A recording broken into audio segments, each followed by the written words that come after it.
Dear student, in the last lecture we have seen chemical control. मागच्या तासाला आपण त्या ठिकाणी असणारे जे काही रासायनिक अशा प्रकारचं असणारे जे काही नियंत्रण जे आहे तर ते नियंत्रण त्या ठिकाणी पाहिले.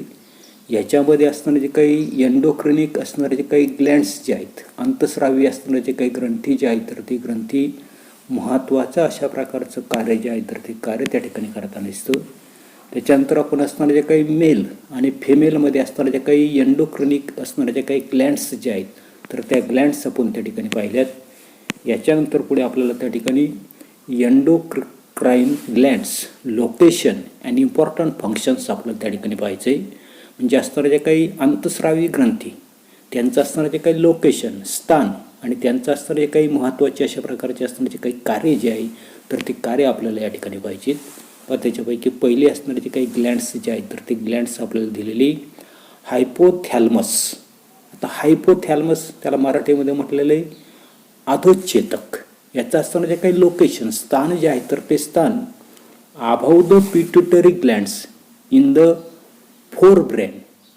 म्हणजे आपला असणारा जो काही मेंदू जो आहे तर त्या मेंदूमध्ये असणारे जे काही प्रमस्तिष्क जे आहेत ज्याला आपण त्या ठिकाणी फोर ब्रेन्स त्या ठिकाणी म्हटलेलं आहे तर हे असणारे जे काही प्रमस्तिष्क जे आहे तर त्याच्यामधले असणारे जे काही पिट्युटरी ग्लँड्स म्हणजे पियुषिका असणारे जे काही ग्रंथी जे आहे तर त्या ग्रंथीच्या वर आपल्याला अधचेतक किंवा हायपोथॅलमस असणारे जे काही ग्लँड्स जे आहेत तर ते ग्लँड्स त्या ठिकाणी आढळून येताना दिसते. याच्यामध्ये असणारे जे काही हार्मोन्स जे आहेत संप्रेरक जे आहेत तर ती संप्रेरक पहा कोणकोणती दिलेली की secretes the hormones which control the activity of the secretory cells of the pituitary glands. म्हणजे पियुषिकेतील असणारा जो काही स्राव जो आहे तर तो स्राव निर्माण करणाऱ्या ज्या काही पेशी ज्या आहेत तर त्या पेशींचं नियंत्रण करणारा जो काही स्राव जो आहे तर तो स्राव तयार करण्याचं काम त्या ठिकाणी हायपोथॅलमस अधोचेतक ग्रंथी त्या ठिकाणी करताना दिसते. याचं फंक्शन आपल्याला दिलेलं आहे की कंट्रोल द पिट्युटरी ग्लँड्स. म्हणजे पियुषिका ग्रंथी जी आहे तर त्या पियुषिका ग्रंथीला नियंत्रित करण्याचं कार्य त्या ठिकाणी हायपोथॅलमस ग्लँड्स त्या ठिकाणी करताना दिसते. त्याच्यानंतरची सेकंड असणारे जे काही ग्लँड्स आपल्याला दिलेली तर ती पिट्युटरी जिला आपण त्या ठिकाणी पियुषिका ग्रंथी त्या ठिकाणी म्हटलेली आहे. याचं लोकेशन जे आहे तर ते लोकेशन आपल्याला दिलेलं की at the base of the brain. मेंदू जो आहे तर त्या मेंदूच्या तळाशी आपल्याला ती त्या ठिकाणी आढळून येताना दिसते. याच्यामध्ये असणारे ते काही हार्मोन्स जे आहेत तर ते हार्मोन्स आपल्याला दिलेले पहा की growth hormones adrenocorticotropic hormones thyroid stimulating hormones prolactin follicles stimulating hormones luteinizing hormones oxytocins त्याच्यानंतर अँटी ड्युरेटिक्स हार्मोन्स पाहत कोणकोणते दिलेले की ग्रोथ हार्मोन्स. आता ग्रोथ हार्मोन्स म्हणजे वृद्धी संप्रेरक त्याच्यामध्ये असणारे जे काही ॲड्रिनोकॉर्टिकोट्रॉपिक हार्मोन्स म्हणजे आधी ग्रंथी संप्रेरक. त्याच्यानंतर थायरॉइड स्टिम्युलेटिंग हार्मोन्स म्हणजे आवटी ग्रंथी संप्रेरक. त्याच्यानंतर पुढे दिले आपल्याला प्रोलॅक्टिन ऑक्सिटोसिन्स ल्युटिनायझिंग हार्मोन्स. त्याच्यानंतर पुढे आपल्याला दिलेलं आहे तर त्या ठिकाणी सर्वसाधारणपणे फॉलिसेल्स स्टिम्युलेटिंग हार्मोन्स आणि पुढे आपल्याला दिलेलं आहे ऑक्सिटिन. त्याच्यानंतर पुढे आपल्याला दिलेलं आहे की सर्वसाधारणपणे अँटी ड्युरेटिक हार्मोन्स. अशा प्रकारचे असणारे जे काही हार्मोन्स जे आहेत तर ते हार्मोन्स आपल्याला या ठिकाणी असणारे ते काही पिट्युटरी ग्लँड्स जे आहेत तर त्या पिट्युटरी ग्लँड्समध्ये आपल्याला आढळून येताना दिसतात. या असणारे जे काही पिट्युटरी ग्लँड्स जे आहेत तर त्याचे काही फंक्शन्स आपल्याला दिलेले. पहिलं फंक्शन्स आपल्याला दिलेले की stimulates the growth of the bones. हाडं जे आहेत तर त्या हाडांची असणारी काही वाढ जे आहे तर त्या वाढीला चालना देण्याचं कार्य त्या ठिकाणी पिट्युटरी ग्लँड्स पियुषिका ग्रंथी त्या ठिकाणी करताना दिसतं. सेकंड आपल्याला दिलेले स्टिम्युलेट ॲड्रिनल ग्लँड्स. आता ही जी काही ॲड्रिनल ग्लँड्स जे आहे तर ते आपले जे काही किडनी जे आहे तर त्या किडनीमध्ये त्या ठिकाणी असते. म्हणजे अधिवृक्क ग्रंथी जे आहे तर त्या अधिवृक्क ग्रंथीच्या स्रवण्यासाठी चालना देण्याचं काम त्या ठिकाणी करताना दिसते. पुढे आपल्याला दिलेले स्टिम्युलेट्स थायरॉइड ग्लॅन्ड्स, जे आपल्याला घसा जो आहे तर त्या घशामध्ये त्या ठिकाणी असते, म्हणजे आवटी ग्रंथी, त्याला त्या ठिकाणी म्हटलेले थायरॉइड्स ग्लॅन्ड्स, या आवटू ग्रंथीच्या स्रवण्यासाठी चालना देण्याचं काम पिट्युटरी पियुषिका ग्रंथी त्या ठिकाणी करताना दिसते. सेकंड थर्ड स्टिम्युलेट्स मिल्क प्रोडक्शन, म्हणजे मूल जन्मासर काय सांगितलेले की स्टिम्युलेट्स मिल्क प्रोडक्शन, म्हणजे मातेच्या दुग्धोत्पादन करण्यास प्रवृत्त करताना दिसतं. म्हणजे पियुषिका ग्रंथी जी आहे तर ती पियुषिका ग्रंथी मातेच्या दुग्धोत्पादनास निर्माण करण्यास त्या ठिकाणी प्रवृत्त करताना दिसतं. पुढे दुसरं आपल्याला सांगता येईल की controls growth of the gonads, म्हणजे सर्वसाधारणपणे गोनाड्स, आता हे जे काही गोनाड्स जे आहेत तर ते गोनाड्स काय आहेत तर त्या ठिकाणी असताना जे काही लिंग जे आहेत, फिमेलचं असेल मेलचं असेल, स्त्रीचं असेल पुरुषाचं असेल, हे जे काही गोनाड्स जे आहेत तर त्या गोनाड्सचे असताना जे काही कंट्रोलिंग जे आहे तर ते कंट्रोलिंग त्या ठिकाणी करताना दिसते. त्याच्यानंतर पुढे कंट्रोल्स मेन्स्ट्रुअल सायकल्स अँड ओव्ह्युलेशन्स, म्हणजे या ठिकाणी लुटिनायझिंग हार्मोन्स जे आहेत, पुन्हा एकदा त्या ठिकाणी व्यवस्थित ऐका कोणतं हार्मोन्स काय काय करताना दिसते. पहिलं असताना जे काय हार्मोन्स जे आहेत, उदाहरणार्थ ग्रोथ हार्मोन्स, ते काय करताना दिसते stimulates the growth of the bones, म्हणजे त्या ठिकाणी वृद्धी संप्रेरक हाडाची असताना जे काही वाढ जे आहे तर त्या वाढीला चालना देताना दिसते. त्याच्यानंतर अँडेनो कोरॅट्रॉपिक ग्लॅन्ड्स जे आहेत किंवा हार्मोन्स जे आहेत तर ते काय करताना दिसते स्टिम्युलेट्स ॲड्रेनल ग्लॅन्ड्स, म्हणजे अधिवृक्क ग्रंथी जे आहे तर तिला स्रावण्यासाठी मदत त्या ठिकाणी करतात. त्याच्यानंतर थायरॉइड स्टिम्युलेटिंग हार्मोन्स जे आहेत तर ते काय करताना स्टिम्युलेट्स थायरॉइड ग्लॅन्ड्स, म्हणजे आवटू ग्रंथी जे आहे तर त्या आवटू ग्रंथीच्या स्रावण्यास त्या ठिकाणी चालना देताना दिसतं. त्याच्यानंतर पुढे आपल्याला दिलेले प्रोलॅक्टिन्स, हे जे काय असताना ते काय हार्मोन्स जे आहेत तर ते हार्मोन्स काय करताना दिसते स्टिम्युलेट मिल्क प्रोडक्शन, म्हणजे दूध जे आहे तर ते दूध निर्माण करण्याचं कार्य त्या ठिकाणी करताना दिसते. त्याच्यानंतर पुढे दिलं आपल्याला फॉलिसिकल स्टिम्युलेटिंग हार्मोन्स, हे काय करताना दिसते control the growth of the gonads, जननेंद्रिय जे आहे तर त्या जननेंद्रियांचं नियंत्रण करण्याचं काम त्या ठिकाणी करताना दिसते. त्याच्यानंतर ल्युटिनायझिंग हार्मोन्स, हे आपल्याला 10वीला आल्यानंतर तुम्ही त्या ठिकाणी लक्षात ठेवा. ल्युटिनायझिंग हार्मोन्स काय करताना दिसते control the menstruation cycles and ovulation, म्हणजे मासिक पाळी जी आहे तर त्या मासिक पाळीचं नियंत्रण करण्याचं काम, त्याचबरोबर ओव्ह्युलेशन, मासिक पाळीमध्ये त्या ठिकाणी अंड जे आहे तर ते अंडमोचन त्या ठिकाणी निर्माण होताना दिसतं, आणि याचं त्या ठिकाणी असताना जे काही नियंत्रण जे आहे तर ते नियंत्रण लुटिनायझिंग हार्मोनच्या मार्फत त्या ठिकाणी होताना दिसतं. अधिकची माहिती आपण 10वीला त्या ठिकाणी ती पाहणार आहोत. त्याच्यानंतर पुढे दिलेलं आपल्याला ऑक्सिटोसिन्स कॉन्ट्रॅक्ट्स युरेटर्स ड्युरिंग पार्ट्रुएशन्स, म्हणजे सर्वसाधारणपणे हे जे काही ऑक्सिटोसिन्स जे आहे तर हे काय करताना दिसतं असताना ते काही गर्भाशय जे आहे, म्हणजे मूल ज्या वेळेला जन्माला येतं तर ते मूल जन्माला येत असताना गर्भाशय जे आहेत युरेटर्स त्याला त्या ठिकाणी म्हटलेले, तर त्या युरेटरचं गर्भाशयाचं आकुंचित करण्याचं काम त्या ठिकाणी आपल्याला ऑक्सिटोसिन्स नावाचं जे काही संप्रेरक जे आहे तर ते संप्रेरक त्या ठिकाणी कार्य करताना दिसतं. त्याच्यानंतर पुढे दिलेलं आपल्याला anti diuretics hormones regulates water level in the body, म्हणजे सर्वसाधारणपणे शरीरामधलं असणारे जे काही पाणी जे आहे तर त्या पाण्याचं प्रमाण त्या ठिकाणी संतुलित करणंचं कार्य त्या ठिकाणी अँटी ड्युरेटिक हार्मोन्स जे आहे तर ते करताना दिसतं. म्हणजे सर्वात महत्त्वाचं असताना जे काही कार्य जे आहे तर ते कार्य या ठिकाणी ह्या ज्या काही ग्रंथी जे आहे तर त्या ग्रंथी त्या ठिकाणी करताना दिसतात. त्याच्यानंतरची पुढची असणारे जे काही ग्लॅन्ड्स आपल्याला दिलेली तर ती थायरॉइड्स, जिला आपण त्या ठिकाणी आवटू ग्रंथी त्या ठिकाणी म्हणताना दिसतो.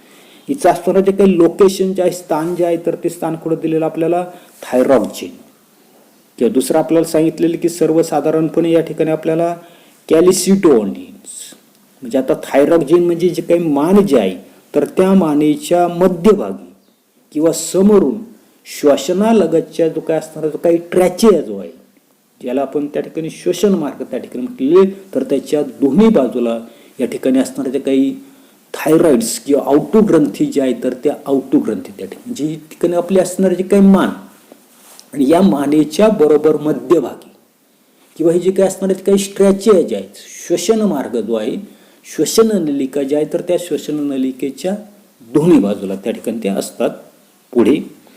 त्याच्यानंतर याचं असताना ते काही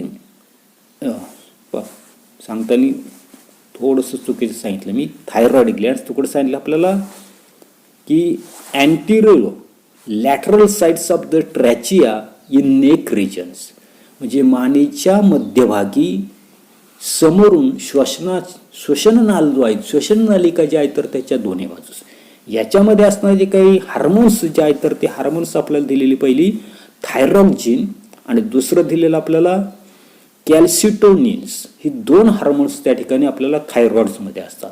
याचं फंक्शन काय बा की controls growth of the body and metabolic activities, म्हणजे शरीराची वाढ आणि चयापचय क्रिया नियंत्रण करण्याचं काम त्या ठिकाणी थायरॉइड ग्लँड्स त्या ठिकाणी करताना दिसते. त्याच्यानंतर controls calcium metabolism and calcium level in the blood, म्हणजे कॅल्शियमचं चयापचय आणि रक्तामधील कॅल्शियमचं नियंत्रण करण्याचं काम त्या ठिकाणी थायरॉइड किंवा आउटो ग्रंथी त्या ठिकाणी करताना दिसतं. त्याच्यानंतरची पुढची असणारी जे काही ग्लँड्स जी आहे तर ती दिलेलं आपल्याला पॅराथायरॉइड्स, ज्याला मराठीमध्ये परावटू ग्रंथी त्या ठिकाणी म्हटलेली. आता याचं लोकेशन कुठं दिलेलं पहा की 4 glands behind the thyroid glands, म्हणजे आउटो ग्रंथी ज्या आहेत तर त्या आउटो ग्रंथीच्या मागे असणाऱ्या ज्या काही 4 ग्रंथी ज्या आहेत तर त्या 4 ग्रंथी म्हणजे पॅराथायरॉइड्स किंवा परावटू ग्रंथी त्या ठिकाणी. याच्यामधलं असणारे जे काही हार्मोन्स जे आहेत तर ते हार्मोन्स आपल्याला दिलेले पॅराथॉर्मेन, कोणतं दिलेले पॅराथॉर्मेन्स त्या ठिकाणी हार्मोन्स त्या ठिकाणी असते. हे काही कार्य करताना असते पहा की controls metabolism of calcium and phosphorus, म्हणजे शरीरामधलं असणारे जे काही कॅल्शियम आणि फॉस्फरसच्या चयापचयाचं नियंत्रण त्या ठिकाणी पॅराथायरॉइड्स ग्लँड्स त्या ठिकाणी करताना असते. त्याच्यानंतरची पुढची ग्लँड्स आपल्याला दिलेली पॅनक्रियाज, ज्याला आपण त्या ठिकाणी स्वादुपिंड त्या ठिकाणी म्हणताना असतो. पाहिजे लोकेशन कुठं दिलेलं आहे की बिहाइंड द स्टमक, आपलं जे काही असणार जे काही जठर जे आहे तर त्या जठराच्या मागे 4 प्रकारच्या पेशी पुढे दिलेलं पहा. 4 टाइप्स ऑफ सेल, 4 प्रकारच्या पेशी. त्याच्यामधली पहिली आहे alpha cell 20%, beta cell 70%, delta cell 5%, PP cells R F sale 5%, म्हणजे अशा प्रकारचं तिचे स्थान जे आहे तर ते स्थान आपल्याला. आता जे काही पॅनक्रियाज जे आहे तर त्या पॅनक्रियाजमध्ये असताना जे काही संप्रेरक जे आहे तर ते संप्रेरक पहिलं दिलेलं आपल्याला ग्लुकॅगॉन, सेकंड दिलेलं इन्सुलिन, थर्ड दिलेलं आपल्याला सोमॅटोस्टॅनिन्स, त्याच्यानंतरचं पुढचं दिलेलं आपल्याला पॅनक्रियाटिक पॉलिपेप्टाइड, म्हणजे अशा प्रकारचं ग्लुकॅगॉन, इन्सुलिन, सोमॅटोस्टॅनिन्स, पॅनक्रियाटिक पॉलिपेप्टाइड्स अशा प्रकारची त्या ठिकाणी हार्मोन्स त्या ठिकाणी असतात. तर त्याची जी काही फंक्शन जे आहे तर ते फंक्शन्स आपल्याला दिलेले. पहिलं ग्लुकॅगॉन्स काय करताना ते stimulates liver to convert glycogen into glucose, म्हणजे यकृत जे आहे तर त्या यकृताला ग्लायकोजेनचं ग्लुकोजमध्ये रूपांतर करण्यास ते उत्तेजित करताना दिसतं. हा भाग थोडासा आपण त्या ठिकाणी 10वीला त्या ठिकाणी पाहणार आहोत, लक्षात ठेवा. त्याच्यानंतर इन्सुलिन काय करताना दिसतं, हे हार्मोन्स तर stimulates liver to convert excess blood glucose into the glycogens, म्हणजे सर्वसाधारणपणे आपलं रक्त जे आहे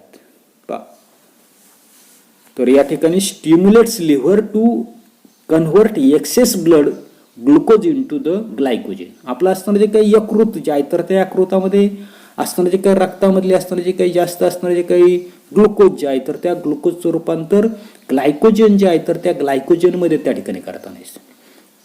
त्याच्यानंतर पुढे इन्सुलिन पाहता की controls levels of the insulin and glycogen, रक्तामधील असणारे जे काही वाढीव अशा प्रकारचे जे काही साखर जे आहे तर त्या साखरेचं ग्लायकोजेनमध्ये रूपांतर करण्यासाठी यकृत जे आहे तर ते यकृताला काय करताना दिसतंय तर त्या ठिकाणी ते स्टिम्युलेट करताना दिसतं, उत्तेजित त्या ठिकाणी करताना दिसतं. त्याच्यानंतरचं पुढचं हार्मोन्स आपल्याला दिलेले सोमॅटोस्टॅनिन्स.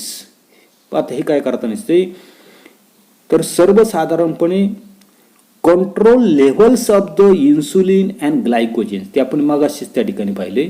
त्याच्यानंतर पुढे आपल्याला त्या ठिकाणी म्हणजे इन्सुलिन ग्लुकोजनची जी काही पातळी जी आहे तर त्या पातळीवर नियंत्रण त्या ठिकाणी करण्याचं काम करतात. त्याच्यानंतर पॅनक्रियाटिक पॉलिपेप्टाइड्स हे जे काय असणार ते काय इन्सुलिन जे आहे तर ते इन्सुलिन काय करते पहा की control movements of intestines and thereby glucose absorption controls secretion of pancreatic juice. आपलं जे काय असणार ते काय इंटेस्टाईन आतडे जे आहे तर त्या आतड्याची हालचाल आणि त्याद्वारे ग्लुकोजचं शोषण यावर नियंत्रण ठेवताना दिसतं.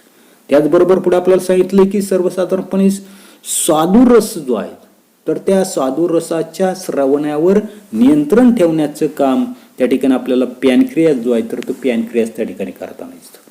त्याच्यानंतर पुढे आपल्याला दिलेले पुढची असताना जे काही ग्लँड्स दिले ती ॲड्रिनल्स ग्लँड्स, जी मगाशी मी सांगितलं की आपली असताना जे काही किडनी जी आहे तर त्या किडनीमध्ये असते त्याला म्हटले अधिवृक्क ग्रंथी ॲड्रिनल ग्लँड्स. आता ही कुठे असते तर location anterior end of the each kidney, म्हणजे दोन्ही असणारे जे काही किडन्या ज्या आहेत वृक्क जे आहेत तर त्या वृक्कांच्या वरती त्या ठिकाणी ती असते. तर या ठिकाणी मागच्या पानावर असणारे पान नंबर 176 असणारे जे काही आकृती जी आहे तर त्या आकृतीमध्ये आपल्याला त्या ठिकाणी दाखवलेली उदाहरणार्थ पहा या ठिकाणी आपल्याला लक्षात येत नसते की इथे असणारे जे काही स्थान जे आहेत ॲड्रिनल्स ग्लँड्स, हे जे असणारे जे काही ॲड्रिनल्स ग्लँड्स जे आहेत तर ते आपले असणारे जे काही किडनी जे आहे तर त्या किडनी या ठिकाणची एक किडनी, इथे एक किडनी दाखवलेली, इथे जी काही किडनी जी आहे तर हिच्यामध्ये आपल्याला या ज्या काही ॲड्रिनल्स ग्लँड्स आहेत म्हणजे दोन्ही असणारे जे काही किडन्या ज्या आहेत तर त्या किडन्यांच्या वरच्या बाजूला आपल्याला जी काही ॲड्रिनल्स ग्लँड्स जे आहेत तर ती ॲड्रिनल्स ग्लँड्स आपल्याला त्या ठिकाणी काय होते आढळून त्या ठिकाणी येतात. अशा प्रकारचे असताना जे काही ॲड्रिनल्स ग्लँड्स जे आहेत तर ती ॲड्रिनल्स ग्लँड आपण पाहिली की सर्वसाधारणपणे कसं सांगितली दोन्ही असताना जे काही वृक्क जे आहेत तर त्या वृक्कांच्या वरती त्या ठिकाणी असते.